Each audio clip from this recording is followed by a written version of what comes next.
We continue our Saluki football position previews. We start up front now on that defensive side. Donnie Wingate, part of the defensive line, takes time to join us. Donnie, appreciate the time, man. I even know we'll catch up with you after the first scrimmage. Definitely. Just how'd the body hold up? What are the biggest takeaways defensively as a group? Man, it was solid. It's hot out here, so, guys adapting to that. But it's good to see everybody overcoming that and pushing through. And I think it was overall a good scrimmage.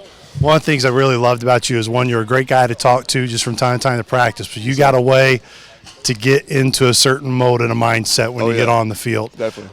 Describe that switch for you of just your personalities kind of on and off the field. Yes, sir. No, definitely. I was raised to definitely be respectful off the field, but when it's on, when we're on the field and it's game time, it's game time. So that switch is it's always been in me, from grade school all the way through, college now. So. What do you enjoy most about the competition in this sport, and specifically in your position when you're right there in the battle at the line of scrimmage?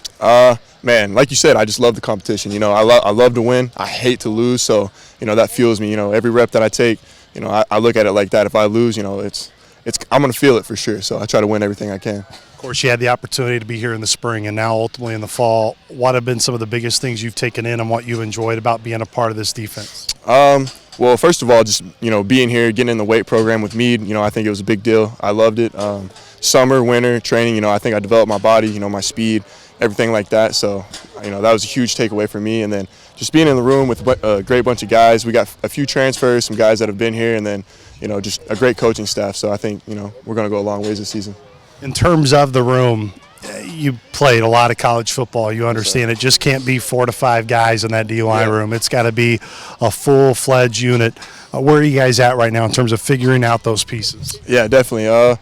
We have a lot of great depth. Like I said, we brought in a few guys in the D-line room, so we've got transfers, guys that have been here that, can play, a lot of guys that have played college football snaps. So we've got a lot of depth in the room, not just in our room though, but linebacker and, with the DBs and safeties, corners, everywhere. So I think we'll be good. You're a physical specimen now, and as you said, you give a lot of credit to Meade and everything that you brought over, but how would you just describe the physicality you play with? Something that's just always been in me, it's how I was raised, nobody's going to push me over. That's just the mindset I go into every game with and just go into life with. So, you guys as a defense, in terms of what Coach Prawn and the expectation, describe that expectation that you guys have for yourselves and what you've shown so far in camp. Coach Prawn coming in, he's new. He's a newer guy. He's a young guy, but the expectation doesn't lower at all. He holds us to a high standard every day. Meetings, we got to be locked in, pen, pencil, paper, ready to go. So he's definitely elevated the expectations, and I think we're rising to that occasion for sure.